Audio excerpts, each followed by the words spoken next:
পূর্ণিমা, তাই মায়েদের জন্য একটু আমি পনির বানাবো। মা বললো সকালে উঠে একটু ভাই একটু যদি পারিস একটু পনির বানা। আজ পুরো নিরামিষ পনির। আমার শুধু এখানে টমেটো, ক্যাপসিকাম, কাঁচা লঙ্কা আর এইটা তোমার হচ্ছে কালো জিরে, শুকনো লঙ্কা, দারচিনি, এলাচ, তেজপাতা কিছু আছে, এইটা দিয়েই হবে। আর একটু কিছু কাজু লাগবে। আমি দই আনিনি, দই ছাড়াই হবে আমাদের রান্নাটা আজকে। তোমাদের চলো রান্নাটা আমি দেখাচ্ছি। এখানে পনির নিয়েছি 200 গ্রামের মতো। আজকে পনিরটা আমি ভাজবো না, মানে ওই গ্রেভিটা তৈরি করে রেডি করে তার মধ্যেই আমি পনির দেবো, যেমন ধাবা স্টাইলে হয় সেই স্টাইলে আজকে করবো। তোমাদের পনিরটাকে কেটে দিয়েছি কিউব করে। এই পনিরটাতে তোমরা পারলে একটু গোলমরিচ আর একটু গুঁড়ো লঙ্কা মাখিয়ে রেখে দিতে পারো। আমি যেকালে সাদা করব সাদাই রাখবো। গোলমরিচ আর গুঁড়ো লঙ্কাটা আমার এই গ্রেভিতে যাবে। আর এটা হচ্ছে হিং, একটুখানি হিং নিয়ে নেবো গরম তেলেতে দেওয়ার জন্য। হিং দেওয়ার পরেই সব মশলাগুলো যাবে। তারপর এটাকে হাফ ভাজা হবে। ভাজা হওয়ার পর রান্নাটা পেস্ট হবে। পেস্ট হয়ে সেটা তোমাদের দেখাবো। চলো, পনিরটা কাটা হয়ে গেলে এই ফ্রিজের জল, আমার এই ফ্রিজের জলেতে আমি পনিরটাকে এখন রেখে দিয়েছি ঠান্ডা অবস্থায়। আমি কিছুক্ষণ থাকবে, কারণ এটা ক্রিম পনির, তো ক্রিম পনির হয়ে গেলে ক্রিমটা গলে যাওয়ার সম্ভাবনা থাকে, সেই জন্য। একটু কাজু নিয়ে নেবো। কাজুটা বেশি নয়, অল্প মতোই লাগবে। এইটা দিলেই আমার হয়ে যাবে কাজু। এইটা 20 টাকার মতো। মোট তোমাদের 150 টাকার মধ্যে খরচা হয়ে যাবে। দাম হচ্ছে পনিরের, 200 গ্রাম পনিরের দাম প্রায় 90 টাকার কাছাকাছি। আর এইটা তোমার 40-50 টাকার মধ্যেই হয়ে যাবে। সব মিলিয়ে 150 টাকার মধ্যে তোমার একটা পনিরের তরকারি।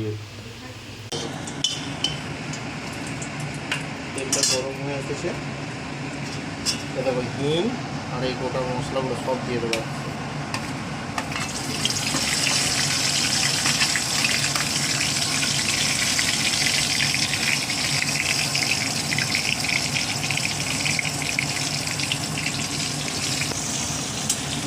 একটু ভাজা ভাজা হয়ে গেছে।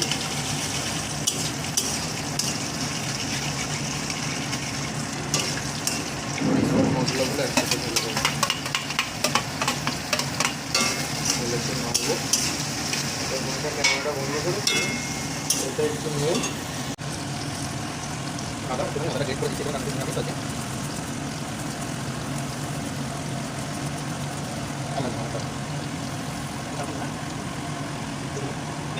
হ্যাঁ,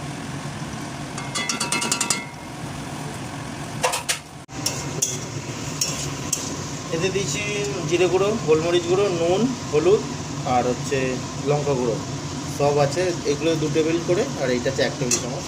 আর এগুলো সব এর মধ্যে দিয়ে দেবো তো তোমাদের এলো। আমি তোমাদের বৌদিকে বললাম রান্না করতে, সেই ক্যামেরা করতে আমি রান্না করতে জল দিয়ে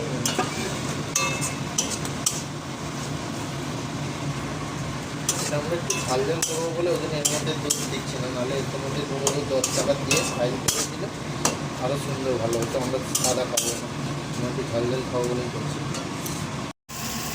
দেখো আমাদের কষাটা হয়ে এসেছে। এবার এই কষাটা কিছুক্ষণ ঠান্ডা করতে দিয়ে তারপর এটা মিক্সিতে পেস্ট করবো, কারণ গরম কেউ তোমরা পেস্ট করবে না। গরম পেস্ট করলে এটা চিপকে যাবে, অসুবিধা হবে। অনেকক্ষণ ঠান্ডা করে যদি বাটার কাটছে, এইটুখানি বাটার আমার খাবারে, এইটুখানি বাটার না, আমাদের বাবু হিরোর খাবার হচ্ছে, হিরোর খাবারে তাই হচ্ছে বাটার।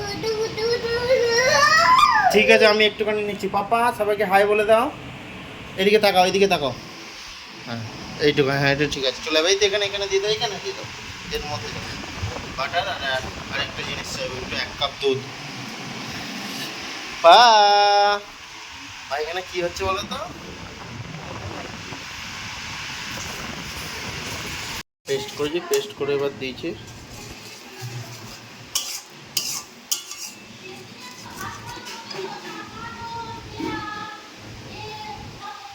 এই পেস্টের জলটা একটু একটু করে দিতে হবে, আর এর মধ্যে যতক্ষণ না তেল ছাড়ে ততক্ষণ নাড়তে হবে, ঠিক আছে?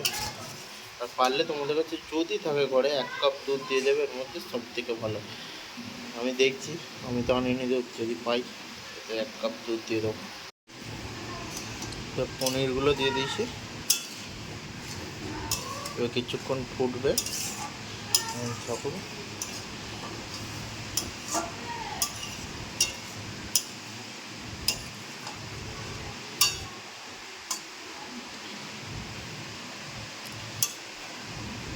আমি ইউটিউবে রান্না দেখেছি, যারা রান্না করে তাদের কড়ার ধারে কিন্তু কিছু লেগে থাকে না, কী সুন্দর রান্না করে।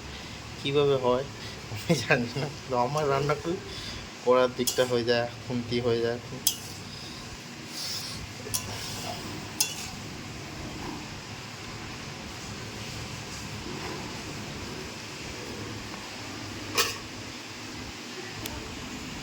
এই 1 টেবিল স্পুন আমুল দুধ দিলাম, কিন্তু ঝালটা একটু বেশি হয়ে গেছিলো, তার মারার জন্য। আমাদের রান্না প্রায় শেষের দিকে দেখতে হচ্ছে, এই তোমাদের তেল ছেড়ে দিলে যাতে তোমার রান্নাটা কমপ্লিট হয়ে গেছে, তখন নামিয়ে নেবে। তৈরি হয়ে গেল আমাদের পনিরের তরকারি।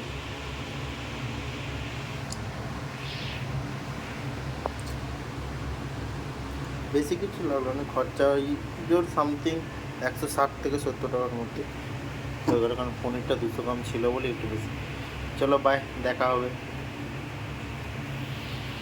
এরপরে রান্নাতে, ঠিক আছে? ওকে, একটা লাইক কমেন্ট শেয়ার করে দিও।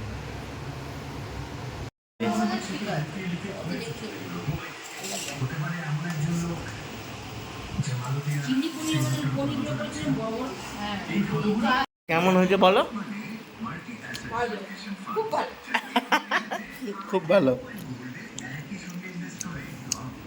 তোমার ভালো লাগছে?